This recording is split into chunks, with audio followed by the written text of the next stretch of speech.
Yes, Paul Pogba is not playing tonight, and it doesn't look like he'll be playing for Manchester United. Of course, Paul Pogba last summer came out publicly and said he was looking for a new challenge. He wanted to leave. Really funny situation with him because he's already left United under a cloud once. I think, though, what should be made clear, and I think it's becoming abundantly clear now, that not only do Manchester United need Paul Pogba, but right now I think Paul Pogba needs Manchester United.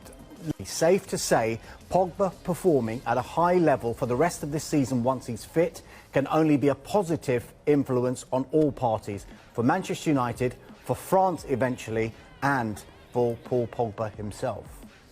I think after this game is still a long way to go to the final, and we already know which teams we can face, and I know from playing there's first Aston Villa or Club Brugge, and then afterwards is probably going to be Arsenal or Atletico Madrid. So all very good teams.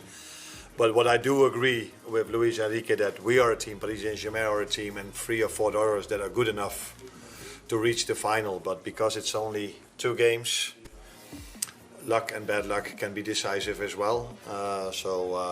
It's difficult to say, but both teams are good enough to reach the final. Let's put it that way. And do you really think that they have nothing to lose, or is that a bit of mind games? They have a game of football to lose,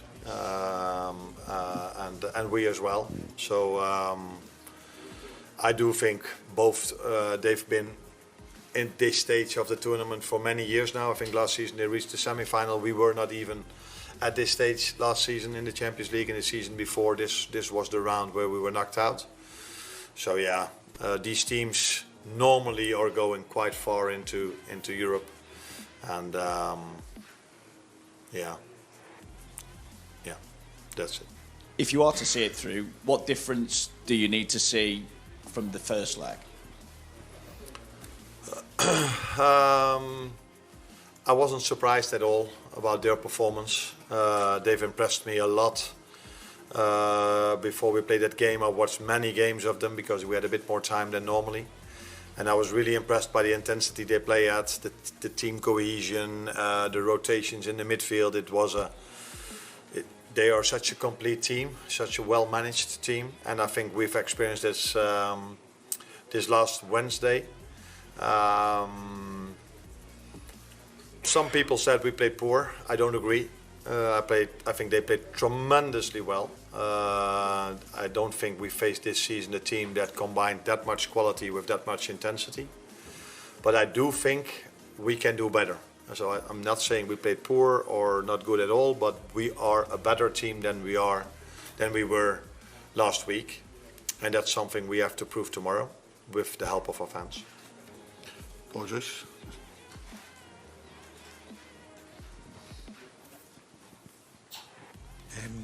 2 questions really. There was some suggestion that PSG were surprised at the level of Liverpool last week in terms of you weren't very good.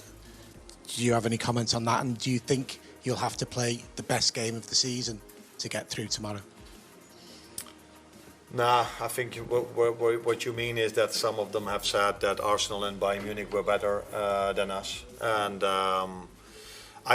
that's I think what I've heard. I think what that has to do with the fact that Paris Saint-Germain improved a lot in these 2 or 3 months, and that they play away at Arsenal and away at Bayern Munich in these 2 games. And I saw both of those games. I just said I watched a lot of games. I saw those 2 as well, and they've improved and they've changed. So at Arsenal away they were much lower, waiting much more, and now they just press all over the pitch and take the risk of 1v1 constantly. So they've improved, they've changed, and it's up to them how they felt. I cannot influence what they felt. I don't even know if it's true or not, but I'm hoping that they have a different opinion after tomorrow night.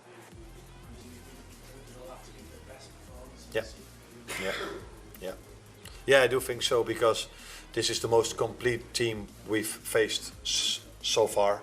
And what I mean with complete is, okay, we've faced, of course, Arsenal and City, and it's not that there are big margins, but the intensity they play that with, combined with the quality they have, because, yeah, let's be honest, we are talking here about probably the richest club, or Maybe there's one richer club a bit further ahead, but so they have so much quality and a great manager because he lets the team play in a way that it's not easy to play against this team, and he brings the best out of every player, and he brings incredible work rate in the team.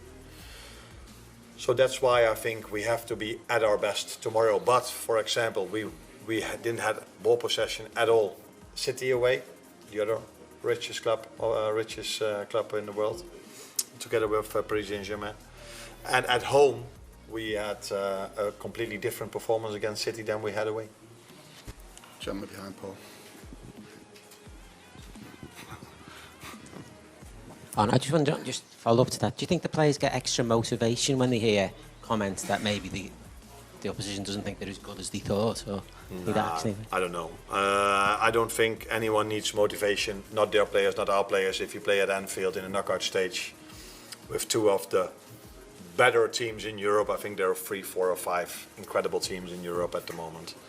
And Paris Saint-Germain is one of them, and we are one of them. So I don't think anyone needs any kind of motivation. Not our fans, not our players, not their players, not the staff. We're all looking forward to a game like this, and everyone wants to be at their best if you play the best. Gentleman at the end. Hi, Arne. Dario Araujo from Caliente TV Mexico.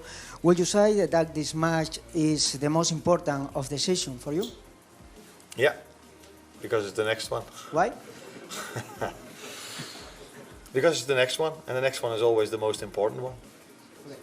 Well, Nick is with us to look at that decisive leg. Slot alluded to the game in Paris. Liverpool somehow, I don't know how, somehow scraped that win. So how will they fancy their chances of progressing through to the quarter-finals? Well, it's put them in a strong position, hasn't it? Despite the difficulties they had in the game, they are in a fantastic position now, and history is on their side as well. They've progressed from the last 14 Champions League knockout ties they've had after winning the first leg, so they are in a good position. You have to go all the way back to 2002 to find the last example of a game where they struggled, where they failed to advance, having won the first leg. That was in the Champions League against Bayer Leverkusen, of course, inspired by that man Michael Ballack. So Liverpool won the first leg at Anfield 1-0. They then went out to Germany and lost 4-2 in that game. Bayer Leverkusen eventually got to the final that year, didn't they?